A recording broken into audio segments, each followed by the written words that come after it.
ladies to a very, very special guest. And I'm so proud and so thankful that you said yes. Let's give her a round of applause. I'd like to give a little bit of information about this young lady. She is state representative of the 38th District, Debbie Meyers-Martin. Ms. Meyers-Martin is working to help small businesses recover from COVID-19. She worked to create new back-to-business grants for employers, invest in local economic redevelopment, waive fees on businesses hit hardest by the pandemic, and extend ways hospitality businesses can cooperate safely. Ms. Meyers-Martin understands that violence is a public health and safety emergency, which is why she is listening to law enforcement and recommendations on how to address public safety concerns. Comprehensively, she's backing immediate action support to reimagine Public Safety Act, a $250 million investment in community-based programming to target the root causes of violence. Meyers-Martin's physically and socially responsible budget is focused on relief and recovery. She passed a balanced budget that pays off debts and saves for the future to put the state on more solid physical footing, while also investing in critical services like health care, senior education, senior care, and small business relief to rebuild. Meyers-Martin is fighting to expand access to affordable child care. She voted to help more families access the child care assistance program, helping parents find safe, enriching care options for their children while they go back to work or continue their education. Meyers-Martin is working to protect residents from unemployment fraud after reports of scammers stealing people's identities to collect unemployment benefits. Meyers-Martin voted to protect our personal information by limiting the use of Social Security numbers. Meyers-Martin is fighting skyrocketing prescription drug prices. She voted to cap the cost of prescription drugs and bring much-needed transparency to the cost of medication. Meyers-Martin is helping to connect underserved consumers with financial services. Her Bank On initiative makes it easier for residents to access affordable bank or credit union accounts, helping them to avoid predatory payday lenders that charge exuberant fees. I represent, give me a minute, I would like to present to you State Representative of the 38th District, Ms. Debbie Meyers-Martin.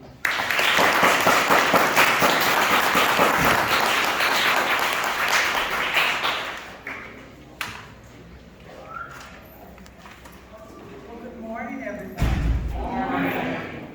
I am so happy and excited to be here with you today that you would think enough of me to invite me for Career Day. Not everyone thinks that what I do is that great of a career.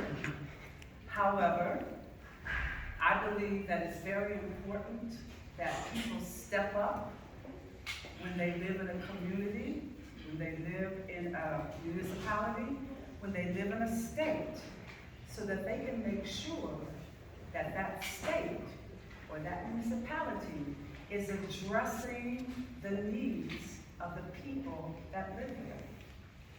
And so it is my firm belief public service is a very worthwhile career, sometimes thankless.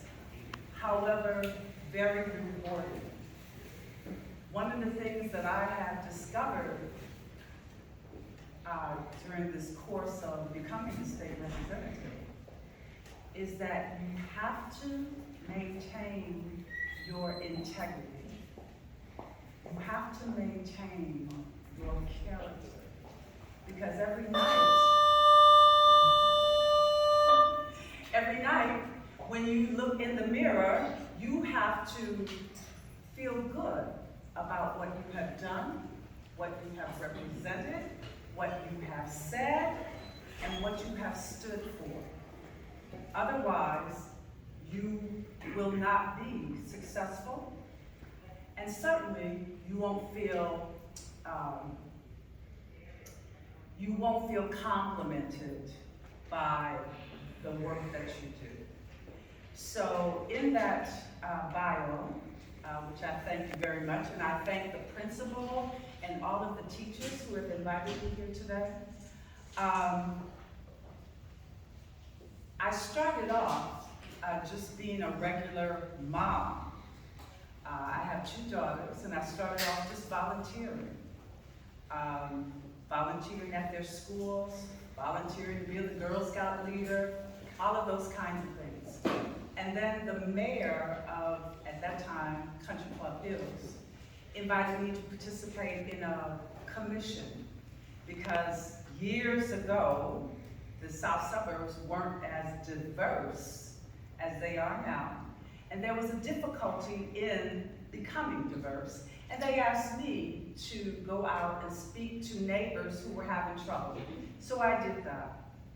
Well, later on, I became a trustee in the village of Olympia Fields. Then I became mayor of Olympia Fields. And then I became state representative. And so this was all because you build relationships and you work hard for your community. So in the General Assembly, what I do and the other legislators do, there's 118 state representatives in the General Assembly, and they represent all areas of the state of Illinois. There are 59 senators, and they do the same. And so my responsibility mainly is to create legislation, to create laws that will help Illinois move forward and be progressive. We also amend old laws that are now antiquated, out of date, don't really mean anything anymore, so we amend those. We also pass a budget so that schools can be funded and municipalities can be funded and organizations can be funded and agencies can be funded. And that's a long process. And I will tell you that just this past budget season, which ended on April 9th, we were in session literally for 21 hours straight. Because there was a lot of debate, there was a lot of argument, sometimes partisan politics enter into it, where you know that it's a good idea, you know it's the right thing to do, but there will be people that will fight against it. So for instance, I filed a bill and I debated on creating new teacher and new principal mentorship programs. Now, who would argue against that? Who would say that that's not a good idea for teachers to have the ability to support each other in an effort to address teacher shortages in the state of Illinois? Who would argue against that? But there were people that did. And I actually had to debate that bill for over an hour about the merits of why that was important. So I say that to say that there are times when things that should be easy are extremely difficult. But again, if your purpose is to be a public servant, and my motto is to be relevant to the people that I serve, so that when they think about that office, that they know that I am standing up and I am speaking up for them.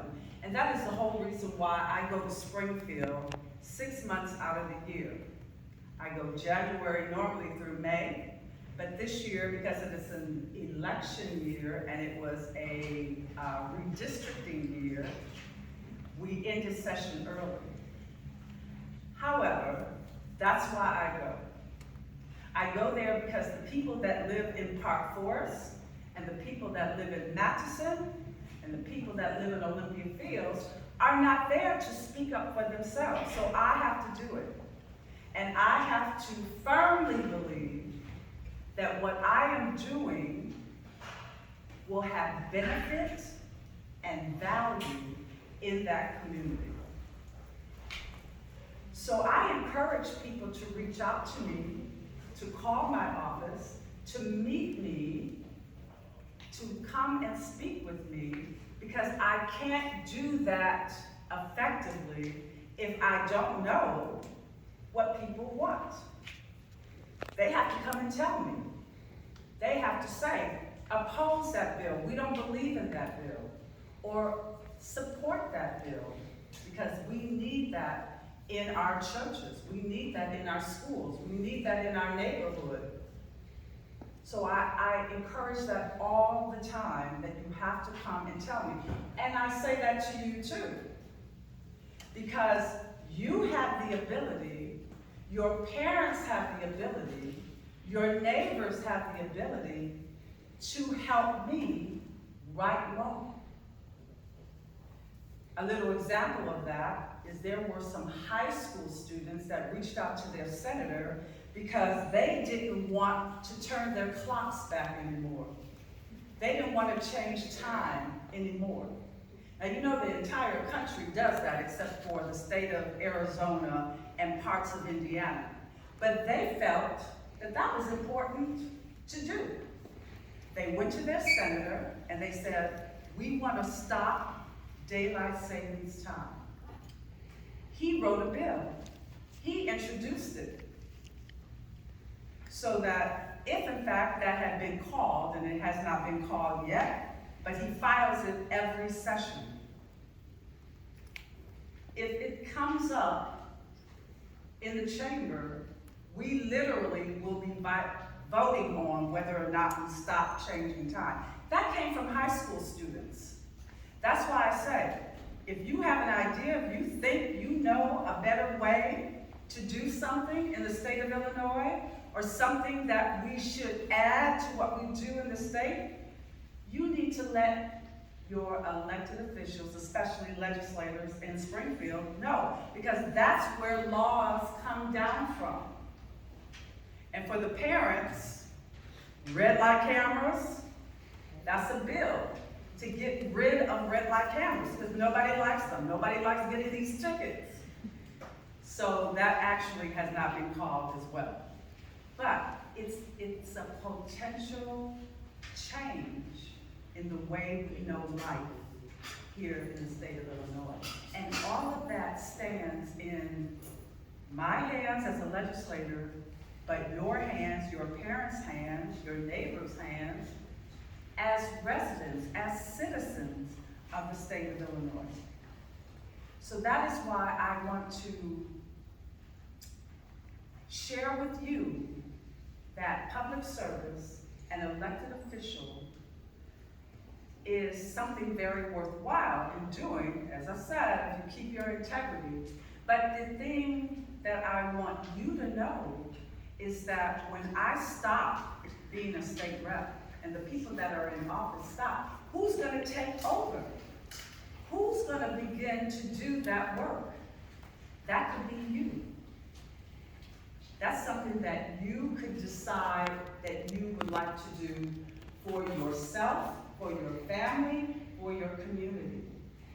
so I encourage you, if you have any interest, I speak to young people all the time, young women who want to be elected officials, who want to run for office. I encourage them, I mentor them, I tell them my experience, and mine was not easy.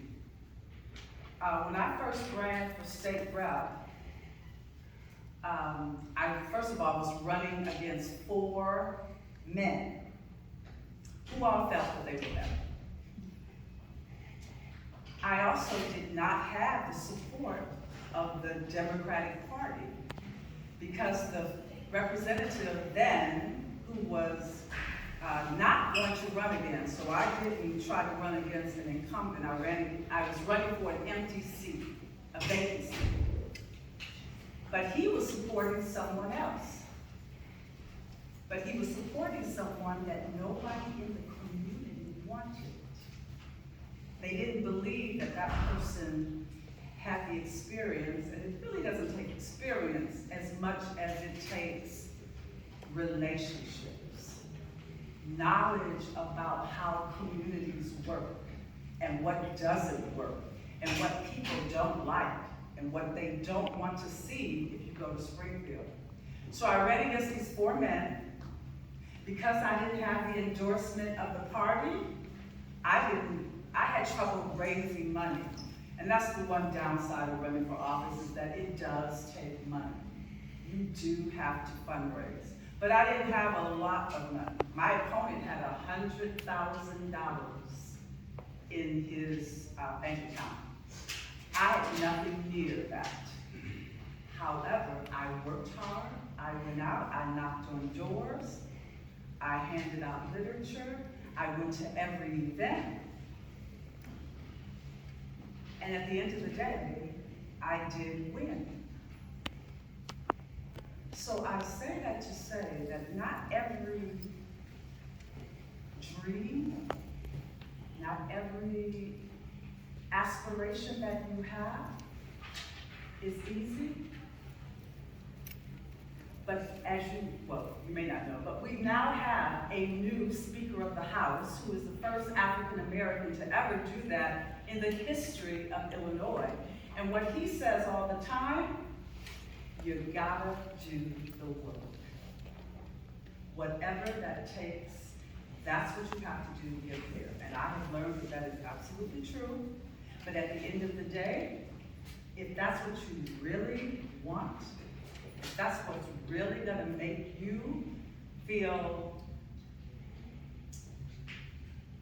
valuable in your community, then you have to follow that dream. And so when young women and young men come to me to say that they're interested in public office,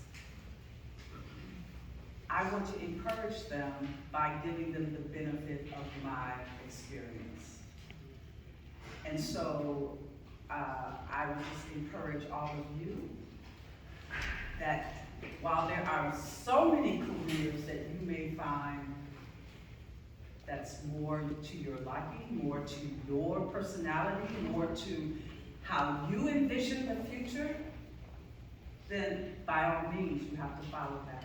But for those of you who have an inkling about being in public service, and that's what I call it, a public servant, not necessarily a politician, then I encourage you to do that as well. And I'm willing to talk to anyone about any of those aspirations. I connect people all the time. As I said, there is 118 state representatives that are always willing to come out and talk. There is a legislative black caucus in the House, which there are 23 members. That is the largest caucus in the General Assembly. We wield a lot of power because if those 23 members of the Illinois Legislative Black Caucus decide that they're not going to support a bill, it doesn't get passed. Because that's 23 votes, and there's only 74 Democrats in the General Assembly, in the State House. And so if you don't have 23 votes, you're not gonna pass a bill.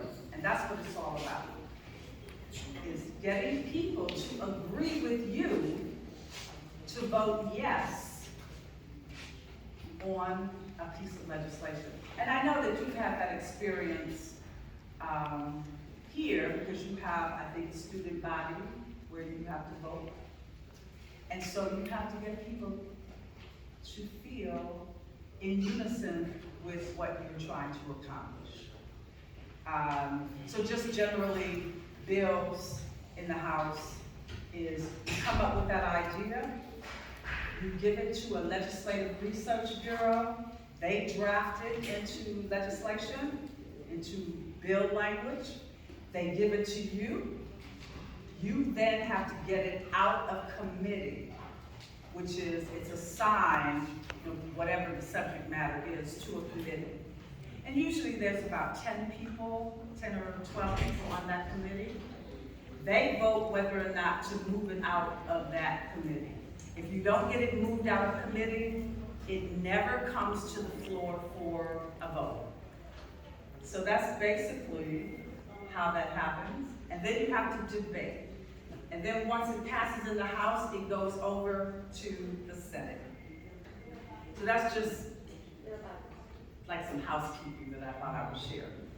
Bottom line is I'm so thankful that you thought enough of me to invite me here. I'm very what a career of public service is all about, why it's important, why you might want to consider if that's something that would be good for you. And always reach out to me, because I am always willing to talk with you about anything that you want to know or anything that you would like to get more information about. So they'll tell you it's my time, so thank you so much.